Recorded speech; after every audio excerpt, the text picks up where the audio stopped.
Okay, there we go. You guys can see me a bit better now. This is my Smackdown aftermath. There's also some other noticeable things here.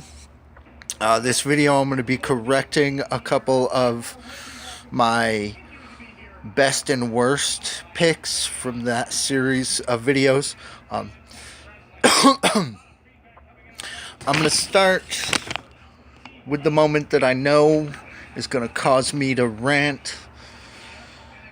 I'm going to read you guys exactly what I have written down for my notes, because I go through as I watch and I write down just what things will remind me of what points I want to talk about. This is literally what I wrote down. Charlotte Flair with another championship already. Vomit. Hot potato title boosting bullshit. Trying to guarantee she beats her dad by doing it so fast, there's less chance of a goddamn injury ruining their fucking plan. I'm pretty sure that they just want to make sure that everybody knows that Charlotte is better than Rick was, so they're going to get her to 17 titles in less than 2 fucking years. She's going to hit it before she breaks something and can't break the record. In another video, James, John, and I, our WrestleMania reaction video, we talked about the possibility of Randy Orton versus John Cena to see who beats Ric Flair's title. Randy wins a couple more titles this year, gets himself up to 16. They wind up with a vacated title, John Cena versus Randy Orton for the 17th World Championship. I'm really starting to doubt that, because I think in about 17 weeks, we're going to have Charlotte beating that whole... Anyway, off my rant onto stuff that I enjoyed. The Shining Star becoming serious competitors. I didn't like the... I was never really interested or entertained by their comedy relief stick. And I'd like to see them become actual competitors in the tag team division on SmackDown, which looks like it's happening, but I have a side note to this. Last week when they showed up, they were both wearing the blue jeans. They came out, boom. They hit their move on, I don't remember if it was Jason Jordan or Chad Gable. I think it was Jason Jordan that they hit the powerbomb backstabber on. I like those out. I like that look. There was just something about that. If they're going for that badass, we're serious about being here kind of look, I think they should stick with competing in blue jeans. I don't know why. This was just something I noticed. I liked that look better. When it comes to wardrobe changes, I'm loving that Luke Harper has a clean tank top. Yay, moving up in the world. My very last point, I will get to... My very last point from SmackDown, I'll get to in a minute. I want to go out on a good note. My updates. I had Del Rio down as the worst wrestler ever. At the time I was writing the list down, I was really just scrambling for ideas. I couldn't think of anybody that I really thought was that bad, and some of Del Rio's bad moments stuck out more for me than his good moments did. I've discussed this point and been reminded that when it comes to botching things, I don't know how many of you guys know that the guy under the mask is not really Sin Cara. The guy who used the name Sin Cara and was such a sensation in Mexico is still competing in Mexico, but without the Sin Cara name, because that's now WWE property. They put... I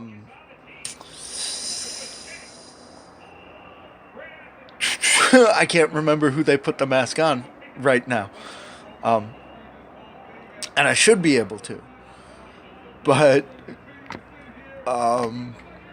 yeah, I can't. I'm blanking. But that guy goofs up more than, on a consistent basis, more often than Del Rio did.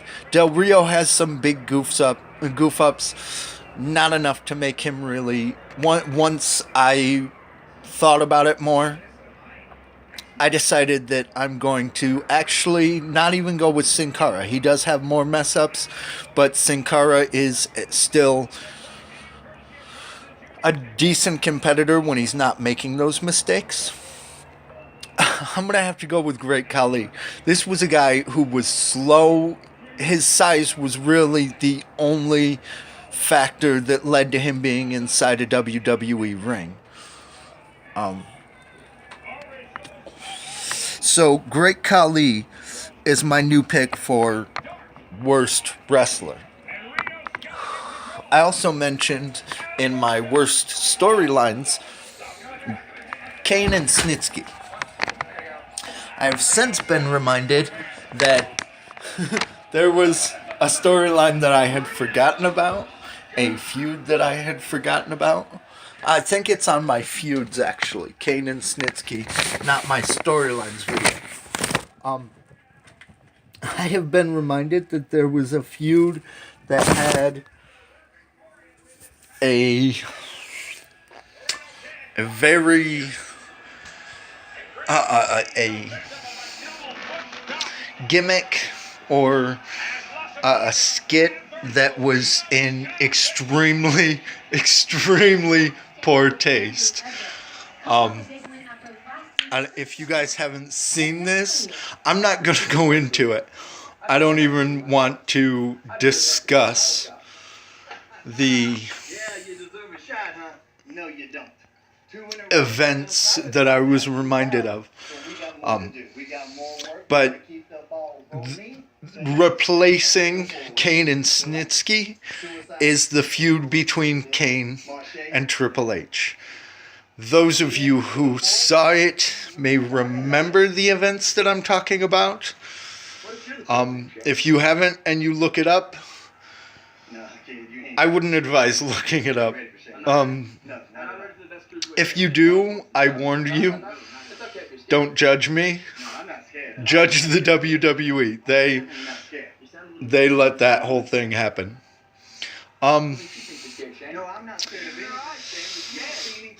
Another one that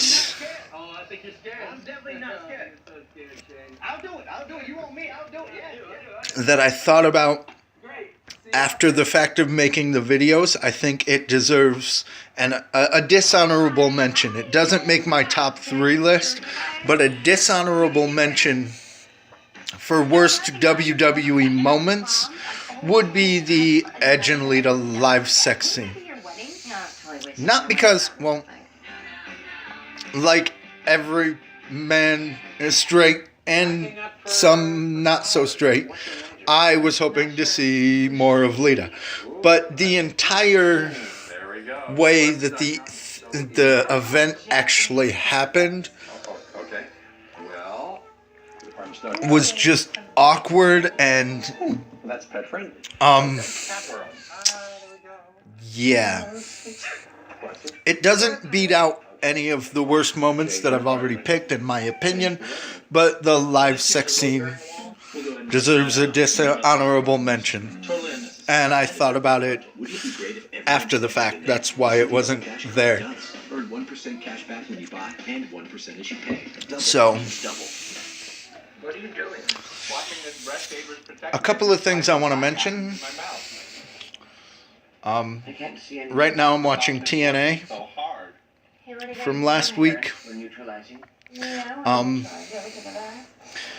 I must have missed an episode while my cable was disconnected while we were moving. I have no idea why there's a team Jeremy versus team Josh. Excited as hell to see that Magnus is back. Magnus is awesome. Great to see him return. Matt Morgan is a guy who I think every time he shows up, he has the potential to be a game changer, but I'm hoping that TNA will use him to his full potential and keep the blueprint Matt Morgan, who goes out, kicks ass, and just changes the way things are happening. I really don't want to see him show up and do nothing special.